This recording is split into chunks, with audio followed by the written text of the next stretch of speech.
what attracted you about the posters? Was it the actual marketing idea behind it, or Yeah, and the art. The art. I've always yeah. been interested in art, and it was the artwork that of these posters, which now, as I say, if you've got any of those early Fillmore or Avalon posters, they're worth a fortune. And we did some very iconic posters. We did a very famous Jimi Hendrix poster in gold with gold circles all the way around, which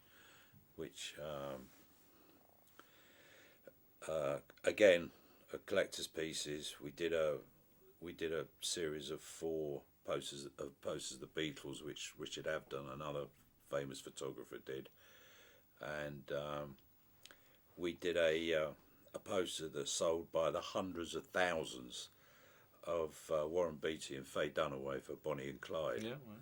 which we just kept selling them till we were told to stop because we had no rights for it whatsoever, but we did. And there was another famous poster which came out of America, which is Frank Zappa sitting on a toilet, and we sold thousands and thousands of those. So I was running around London between Carnaby Street and Kingly Street, and that whole era down there, and Kleptomania was one of the great shops there, and some other shops which were selling all this new gear, completely anti-establishment, hippie stuff. And then Kensington Market and Bieber and Bus Stop and those kind of places, which was all high fashion. And we were on the ground floor. We had a poster stall, and then on the second floor we had a little printing work. So we were printing off, silk screening the posters and selling them downstairs in the back.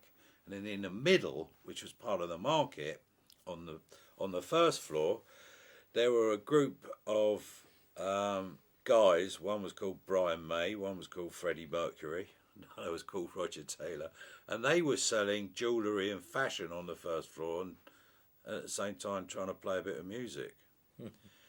And So you get drawn back to music again. yeah, and then Rod Stewart's girlfriend at the time and Ronnie Wood's wife at the time came to work for us in the poster stall. So half of my life we were spending feeding all the musicians, and the other half was still selling posters. And then I'm doing these gigs, so I'm drawn back to music, back to music.